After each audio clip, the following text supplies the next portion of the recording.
Magical golden horse house.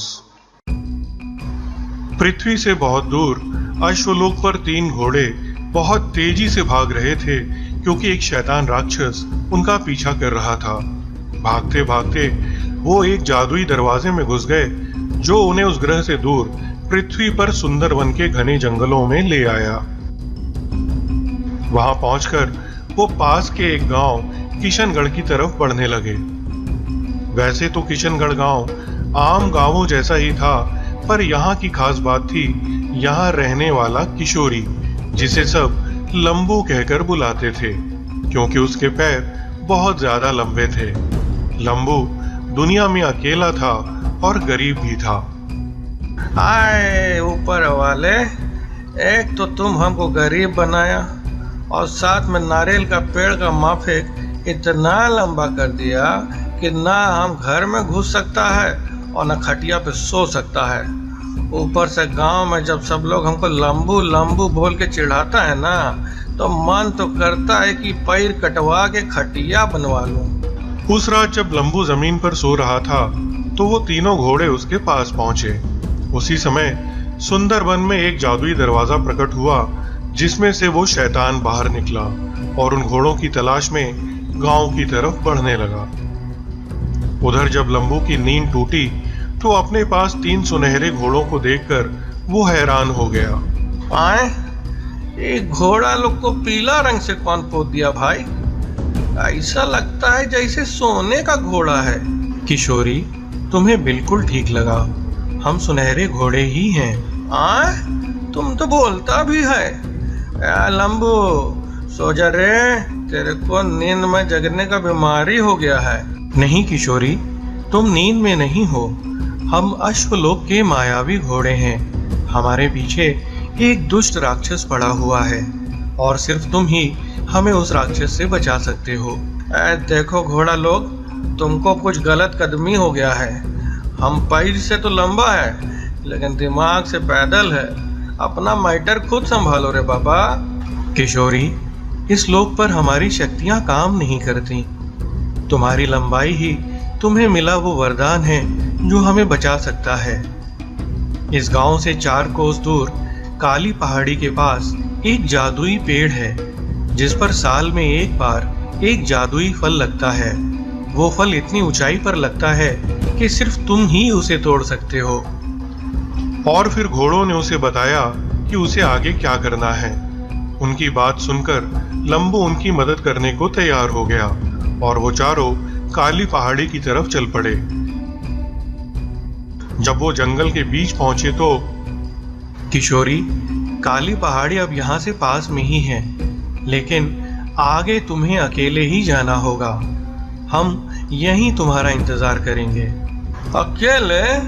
अच्छा ठीक है, जब तुम गाड़ लिए हो तंबू, तो क्या करेगा लंबू? और लंबू अकेला काली पहाड़ी की तरफ चल पड़ा। वहां पहुंचकर उसे वो जादुई पेड़ और उस पे लगा जादुई फल दिख गया। उसने उस फल को तोड़ा और खा लिया।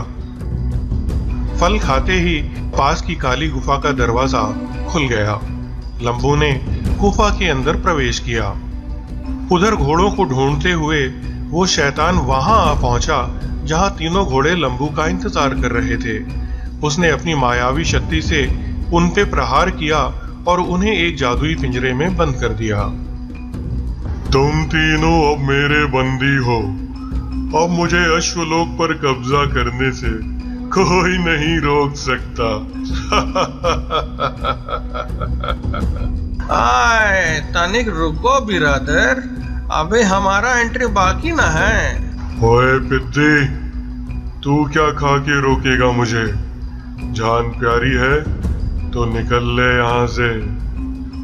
अरे तुमको क्या मालूम हम का खा के आया हो, का लेके आया है? ये देखो, ये है जादुई छड़ी और अब ये तुमका पड़ी। ये कहकर लंबू ने जादुई छड़ी से शैतान पर प्रहार कर दिया और एक ही वार में वो शैतान जल के खाक हो गया। शैतान के मरते ही वो घोड़े भी पिंजरे से आजाद हो गए। जादुई दरवाजे की मदद से वो घोड़े लंबू को अश्वलोक में लेकर आए और उसे अपना सुंदर जादुई सोने का घर भी दिखाया। कुछ दिन वहां रहकर जब लंबू वहां से लौटा तो घोड़ों ने उसे खूब सारा खजाना दिया, जिससे लंबू का बाकी जीवन बहुत आराम से बीता। रामपुर गांव में विकास नाम का एक आदमी रहता था। विकास एक आविष्कारक था जो अजीब अजीब मशीनें बनाता रहता था। एक दिन विकास ने चीजों को छोटा करने वाली एक मशीन बनाई और एक फुटबॉल पर अपना प्रयोग करने लगा। जब विकास ने प्रयोग किया तो उसका प्रयोग उल्टा हो गया। वो फुटबॉल छोटा होने की बजाय बड़ा हो गया। उसी गांव में एक बहुत ही अमीर और लालची जमींदार रहता था। उसका नाम रंगा था। रंगा के पास 2 पहलवान बॉडीगार्ड थे। रंगा कहीं भी जाता तो वो अपने बॉडीगार्ड्स को साथ लेकर जाता था और गांव वालों को डराकर जबरदस्ती हफ्ता वसूलता था। एक दिन विकास का दोस्त उसके घर आया और उससे बोला, विकास, मुझे एक उड़ने वाली मोटरसाइकिल का आइडिया आया है। क्या तुम वो मोटरसाइकिल मेरे लिए बनाकर दे सकते हो? अगर तुम मुझे वो उड़ने वाली मोटरसाइकिल बनाकर दे दो तो मैं तुम्हें उसका 3 लाख दूंगा। उसकी बात सुनकर विकास बोला, हाँ, मैं तुम्हारे लिए वो उड़ने वाली मोटरसाइकिल बना दूंगा। मुझे 1 महीना लगेगा वो मोटरसाइकिल बनाने में। तुम 1 महीने बाद आना और अपनी उड़ने वाली मोटरसाइकिल ले जाना। विकास ने उड़ने वाली मोटरसाइकिल बनाना शुरू कर दिया और 2 ही हफ्तों में मोटरसाइकिल बनकर तैयार हो गई। फिर विकास सोचने लगा, मैंने ये मोटरसाइकिल इतनी जल्दी बना ली, मगर मैं उसे अभी ये नहीं बताना चाहता। वो 1 महीने बाद अपनी साइकिल लेने के लिए आएगा, तब तक इसे मैं खुद ही इस्तेमाल करूंगा।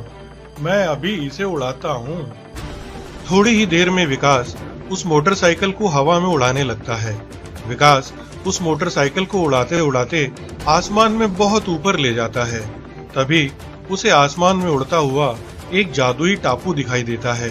विकास टापू देखकर हैरान हो जाता है। अरे, ये कैसे हो सकता है? इतना बड़ा टापू आसमान में कैसे उड़ रहा है? इस टापू पर जाकर देखता हूँ कि इस पर क्या है। विकास उस जादुई टापू पर पहुंच जाता है। टापू पर घूमते हुए वो उस टापू पर एक बहुत विशाल मुर्गी को देखता है।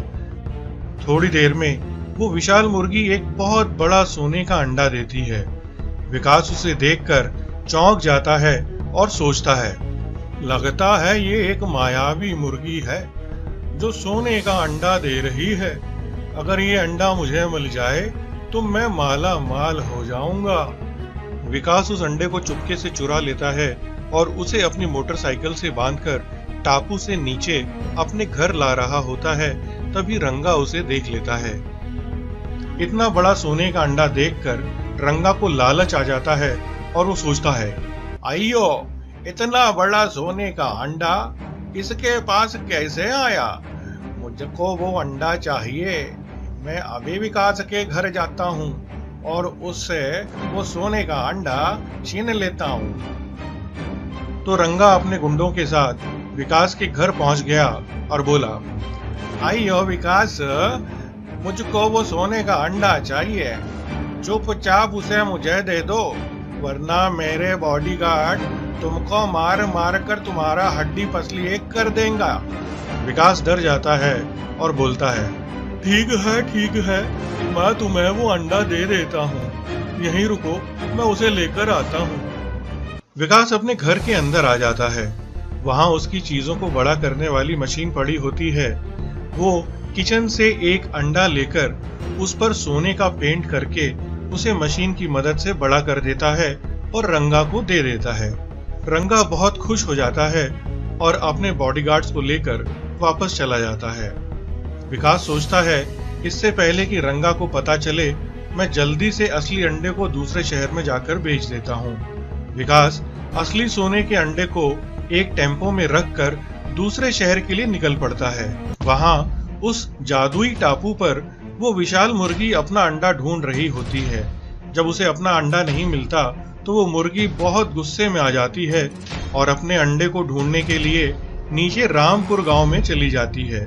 वहां वो देखती है कि विकास उसका अंडा टेम्पो में लेकर जा रहा है। गुस्से में मुर्गी उस टेम्पो को पलट देती है और अपना अंडा लेकर वापस उसी जादुई टापू पर चली जाती है।